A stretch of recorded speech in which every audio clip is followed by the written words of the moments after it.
Boquitas Pintadas es una novela del escritor argentino Manuel Puig. Fue publicada en 1969 con gran éxito de ventas. También fue adaptada al cine en 1974. Tiene un formato de folletín en 16 entregas. En algunas partes aparece el relator, pero es a través de cartas, recortes de diarios, diálogos, que vamos viviendo la vida de los personajes. Es una novela melodramática de pasión y crimen. Boquitas Pintadas. Folletín. Capítulo 1. Boquitas Pintadas de rojo carmesí. Séptima entrega. Todo, todo se ilumina. Alfredo Lepera. Cosquín, sábado 3 de julio de 1937. Querida mía, como ves cumplo con mi promesa. Claro que un poco más y se me vence el plazo. Ya mañana termina la semana. ¿Y vos cómo andás? Seguro que ya ni te acordás del que suscribe.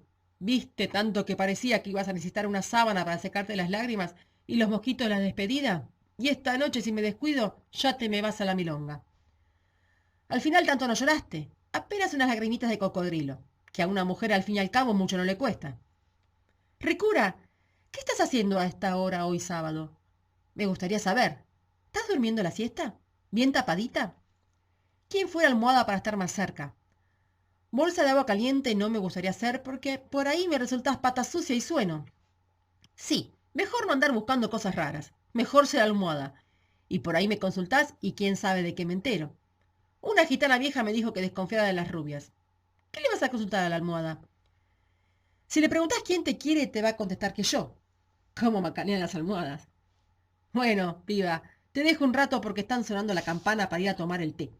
Me viene bien, así descanso un poco porque he estado escribiendo cartas desde que terminé de almorzar. Bueno, aquí estoy de vuelta. Tenés que ver qué bien me tratan. Tomé 2 tazas de té con 3 tortas diferentes. Vos que sos golosa acá, estarías en tu elemento. ¿Mañana domingo vas a ir al cine? ¿Quién te va a comprar los chocolatines?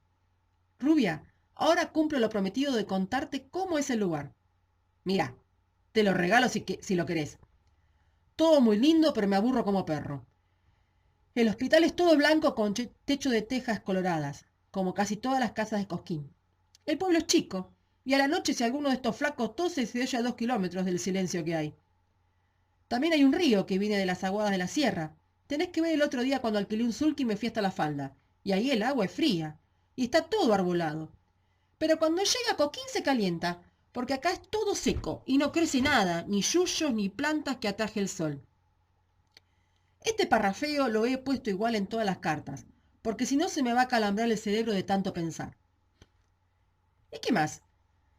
Dicen que la semana que viene, al empezar las vacaciones de julio, vienen muchos turistas, pero parece que acá en el pueblo no se queda a dormir ninguno, por miedo al contagio. Y más podridos que ellos no hay nadie, perdonando la expresión. Mirá, esto se acaba pronto, porque es mucha plata que se gasta por precaución nada más. ¿Qué tanta precaución? Si todos hicieran radiografía se vaciaba Vallejos de golpe y me los tenía todos acá. Bueno, todo sea por la vieja, que se le cure bien el nene. Y vos, rubia, mejor es que te cuides bien, porque yo ya dejé mis vigías bien apostados. Nada de malas pasadas porque me voy a enterar. ¿Vos te crees que no? Si le llegas a hacer un paquete con muchos firuletes a algún desgraciado de allá, lo voy a saber más pronto que ligero. No, de veras, yo no sé perdonar una jugada sucia. De eso no te olvides nunca. Muñeca, se me termina el papel. No te cuento más de la vida de acá porque ya te la podés imaginar. Descansar y comer. En cuanto a las enfermeras, son todas a prueba de bala. La más joven fue a la escuela con Sarmiento. Te ves hasta que le digas basta. Juan Carlos. Vale. Contestá a vuelta el correo comprometido. Me aburro más de lo que crees. Por lo menos 3 carillas como te mando yo. Bajo el sol del balcón, junto a sus borradores, hace a un lado la manta, deja la reposera y pregunta a una joven enfermera cuál es el número de habitación del anciano frente a quien había tomado té en una de las mesas del comedor de invierno. La puerta de la habitación número 14 se abre y el anciano profesor de latín y griego invita a pasar a su visitante. Le muestra la fotografía de su esposa, hijos y nietos. A continuación, hace referencia a sus 8 años de estadía en el hostal, al carácter estacionario de su enfermedad y al hecho de no conocer a ninguno de sus 3 nietos por diversos motivos, principalmente económicos. Por último, toma los borradores del visitante y, como había prometido, corrige la ortografía de las 3 cartas. La primera, de 7 carillas, dirigida a una señorita. La segunda, de 3 carillas, dirigida a la familia. Y la tercera, también de 3 carillas, dirigida a otra señorita. Cosquín, sábado 27 de julio de 1937. Querida mía, tengo frente a mí tu carta. ¿Cuánto la esperé? Está fechada jueves 8, pero el sello del correo de Vallejos es del 10. ¿Por qué tardaste tanto en echarla al buzón? Como verás, estoy con el fusil al hombro. Llegó primero carta de mi hermana. Tenés que ver qué carta sarnosa. Una carilla y media escrita en la clase mientras los alumnos hacían un dibujo. ¿Le habrán dibujado las partes cortas? Estoy con bronca contra ella. La vieja me había dicho que me escribía sin falta, pero ahora se echó atrás, porque tiene el pulso muy tembleque y le da vergüenza mandarme garabatos. Pero es letra de mi vieja. ¿A mí qué me importa que sean garabatos? Mi hermana la critica y la tira acobardada. La cuestión es que en casi 20 días que estoy acá no recibí más que esa carta y ahora la tuya. Y ahora déjame que baje el fusil y lo ponga sobre la mesa, porque quiero tener las manos libres. En este momento te estoy pasando la yema de los dedos por el cogotito, y si me dejas, te desabrocho el botoncito de atrás de la blusa, y te bajo la mano por el lomo, y te rasco el cuerito de mimosa que tenés. Qué linda carta me mandaste. ¿Es cierto todo lo que me decís? Yo acá siempre la misma. No te doy detalles de lo que hacemos todo el día porque no me gusta hablar de eso. Tenés que ver las cosas que se ven en este sanatorio, que lo de los tales es puro cuento. Hay hasta gente que se está muriendo. Yo no lo podía creer. Pero el otro día una piba de 17 años que no aparecía más por el comedor se murió en la pieza. Y acá me las tengo que aguantar yo. Por ahí me voy a enfermar de veras, de mala sangre que me hago. Si dejo que me controlen en todo, voy listo. Porque no te dan soga para nada, porque entre tantos médicos se hacen un lío en el mate y no se acuerdan si sos enfermo grave o qué. Y al final tratan a todos por igual. Para no errarla, te tratan como si mañana mismo fueras a estirar la pata. Por eso yo los estoy amadrugando y no digo todo lo que hago, que al final es bastante poco. Resulta que el agua del río Cosquín es calentita. Y a la siesta está mejor que nunca. Pero el reglamento es que tenés que dormir la siesta como gran farra o como gran farra tirarte en la reposera del balcón de invierno, con una frazada cordobesa pesada como 3 de las nuestras al sol. Bueno, este cuerpito se pianta y se baña en el río. Me baño como Adán, porque no traje la malla, y como no puedo traerme una toalla, me tengo que secar al sol nomás. Si salgo con una toalla del hostal, enseguida el portero me calaría. Pero es macanudo el sol de las sierras. Si no hay viento, te alcanza para secarte sin tiritar. Me sacudo el agua como los perros y chau. ¿Qué más me puede hacer eso? Si duermo la siesta es peor, porque a la noche me empiezo a revolcar en la cama sin sueño y me viene en la cabeza cada pensamiento que mejor no hablar. Estas son cosas que te digo a vos nomás. A la vieja no le digo nada. Pero acá no aguanto más, porque acá no se cura nadie. Si vos hablás con alguno, ninguno te va a decir que se piensa volver a la casa. Lo único que piensan es en los gastos. ¿Por qué los tarelos más caros de Cosquín? Están siempre hablando de pasar a una pensión particular y que los trate un médico de afuera o alquilar una casita y traer a la familia. También hay un hospital en Cosquín. Y el otro día me dio un viraje raro el valero y me fui a verlo.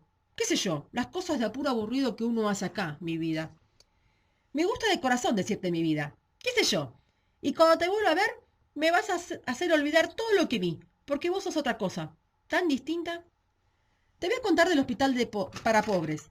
Te lo cuento así sabés lo que es, y después prometeme que nunca me vas a sacar el tema. Vos que estás sana no te podés imaginar el ruido que hacen con la tos. En el hostal se oye un poco de tos en el comedor, pero por suerte hay altoparlantes con discos o la radio mientras comemos. Yo el primer día que fui al hospital había salido para darme un baño en el río. Pero soplaba un viento fresco, entonces empecé a dar vueltas para no caer a dormir la siesta, y cuando me quise acordar estaba en la Sierra Alta, frente al hospital. El enfermo de la cama que está al lado de la puerta en la sala brava no tenía visita y nos pusimos a conversar. Me contó de él y cómo andan levantados, con el pijama y una salida de baño que le dan ahí. Se vinieron dos más a hablar. Me tomaron por médico practicante y yo le seguí la corriente. Yo ya no quiero ir más, pero voy de lástima para charlarle un poco al pobre diablo este de la primera cama. Y vos no me vas a creer, pero cada vez que voy hay alguno nuevo. ¿Te das cuenta de lo que te estoy diciendo? Y curar no se cura a nadie, vida. Cuando se desocupa una cama es porque alguno se murió. Sí, No te asustes. Ahí van nada más que los enfermos muy graves. Por eso se mueren. Vos ahora olvídate de todo esto, que a vos no te toca.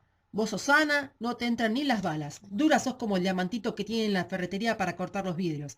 Aunque los diamantes son sin color, con un vaso sin vino. Mejor llenita de vino, coloradita entonces, como un rubí, mi vida. Escribe pronto, sé buena, y no tardes como esta vez en echar la carta al buzón. Te espera impaciente y te besa mucho. Tú, Juan Carlos. Vale. Me olvidaba decirte que en el hostal tengo un buen amigo. En la próxima te contaré de él. Bajo el sol del balcón, junto a sus borradores, hace a un lado la manta y deja la reposera. Se dirige a la habitación número 14. En el pasillo cambia una casi imperceptible mirada de complicidad con una joven enfermera. El enfermo de la habitación 14 lo recibe con agrado. Enseguida se dispone a corregir la ortografía de las 3 cartas. La primera, de media carilla, dirigida a una señorita. La segunda, de 2 carillas, dirigida a la hermana. Y la tercera, de 6 carillas, dirigida a otra señorita. Por último se desarrolla una larga conversación, en el curso de la cual el visitante narra casi completa la historia de su vida. Cosquín, 10 de agosto de 1937. Vida. El otro día llegaron juntitas tu segunda carta y la segunda de mi hermana. Claro que había una diferencia.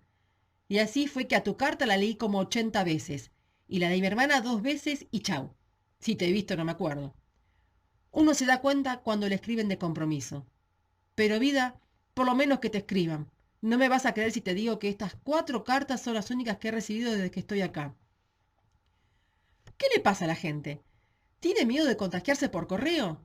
Te aseguro que me la van a pagar. Qué razón tenía mi viejo. Cuando estás en la mala, todos te dan vuelta la cara. ¿Yo te conté alguna vez de mi viejo? Mira, el viejo tenía con otro hermano un campo grande a 40 kilómetros de Vallejos, que ya había sido de mi abuelo. Mi viejo era contador público, recibido en Buenos Aires con título universitario. ¿Me entendés? No era un simple perito mercantil como yo. Bueno, el viejo fue a estudiar a la capital porque mi abuelo lo mandó, porque veía que el viejo era una luz para los números. Y el otro hermano, que era un animal, se quedó a pastar con las vacas. Bueno, se murió mi abuelo y el viejo siguió estudiando. Y el otro mientras lo dejó en la vía. Vendió el campo, se quedó con casi todo y desapareció de la superficie terrestre, hasta que supimos que está ahora por Tandil con una estancia de la gran flauta. Ya le va a llegar la hora. Mi pobre viejo se la tuvo que aguantar y se instaló en Vallejos. No te digo que vivió mal, porque tenía trabajo a montones y yo no me acuerdo de haberlo oído quejarse. Pero la vieja, cuando él se murió de un síncope, empezó a chillar como loca. Por ahí me acuerdo que sonó el timbre a la mañana después de velarlo toda la noche. Eran como las 8 de la mañana y la vieja había oído el tren de Buenos Aires que llegaba en esa época a las 7:30. Todos estábamos sentados sin decir nada, y se oyó el ruido de la locomotora y los pitos del tren que llegaba de la capital y seguía para La Pampa. Se ve que la vieja pensó que el hermano del viejo podía haber llegado en ese tren. ¿Cómo? Si nadie le había avisado. Bueno, entonces resulta que al rato suena el timbre, y la vieja corrió al galpón y agarró la escopeta. Estaba seguro de que era el atorrante ese y lo quería matar. Pero eran los de las pompas fúnebres para cerrar el cajón. Ahí fue que a la vieja le dio por gritar y revolcarse. Pobre vieja. Y a decir que el síncope del viejo era de tanta mala sangre que se había hecho en su vida por culpa del hermano ladrón, y que ahora quedaban los 2 hijos sin el campo que les hubiera correspondido, que el viejo había sido demasiado noble y no había protestado ni hecho juicio contra esa estafa, pero que ahora los que tenían que embromar eran la mujer y los hijos. Bueno, ¿para qué te voy a contar más? A la noche cuando no me puedo dormir siempre me viene eso a la mente. Qué lejos está todo, ¿no? También vos estás lejos, Rubí. Y ahora te tengo que explicar por qué no te escribí a vuelta de correo, porque dejé pasar varios días. Estuve pensando tanto en vos y en otras cosas, pensar que recién ahora que estoy lejos me doy cuenta de una cosa. Te lo quiero decir, pero es como si me atrancara la mano. ¿Qué me pasa, rubia? ¿Me da vergüenza decir mentiras? Yo no sé si antes sentía lo mismo, a lo mejor sentía lo mismo y no me daba cuenta, porque ahora siento que te quiero tanto. Si pudiera tenerte más cerca, si pudiera verte entrar con el micro que llega a Córdoba, me parece que me curarías de la tos de golpe, de la alegría nomás. ¿Y por qué no podía ser? Todo por culpa de los malditos billetes, porque si tuvieras billetes para tirar enseguida te mandaba un giro para que te vinieras con tu mamá a pasar unos días. Vida, yo te extraño.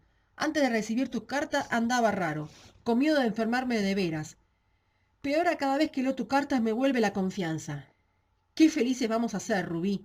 Te voy a tomar todo el vinito que tenés adentro y me voy a agarrar una curda de las buenas, una curda alegre. Total, después me dejás dormir una siesta al lado tuyo, a la vista de tu vieja, no te asustes.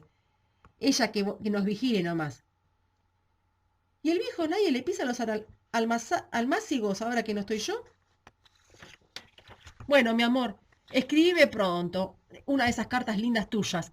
Mándamela pronto, no la pienses como yo. Te quiero de verdad. Juan Carlos. Vale. Otra vez me olvidaba de contarte que te manda saludos un señor muy bueno internado aquí como yo. Me tomé el atrevimiento de mostrarle tus cartas y le gustan mucho. Fíjate que es una persona de mucha educación, ex profesor de la universidad. A mí sí me dicen que soy un animal para escribir. Bajo el sol del balcón, junto a sus borradores, hace un lado de la manta, deja la reposera y se dirige a la habitación número 14. Es amablemente recibido y después de asistir a la corrección de la única carta existente, el visitante debe retirarse a su habitación a causa de una inesperada sudoración acompañada de tos fuerte. El ocupante de la habitación 14 piensa en la situación de su joven amigo y en las posibles derivaciones del caso. Interrogante que se formuló el ocupante de la habitación 14 al considerar el caso de su amigo. ¿Se atrevería Juan Carlos, si conociese la gravedad de su mal, a ligar a una mujer a su vida con los lazos del matrimonio? ¿Tenía conciencia Juan Carlos de la gravedad de su mal? ¿Aceptaría Nené, en caso de ser virgen, casarse con un tuberculoso? ¿Aceptaría Nené, en caso de no ser virgen, casarse con un tuberculoso? Si bien Juan Carlos sentía por Nené algo nuevo, y esa era la razón por la cual había decidido proponerle matrimonio a su regreso a Vallejos, ¿por qué recordaba tan a menudo la torpeza de Nené el lejano día en que lo convidó con una copa rebosante de licor casero posada sobre un plato de desayuno? ¿Por qué repetía innumerables veces que Mabel era egoísta y mala, pero que sabía vestir y servir el té de manera impecable?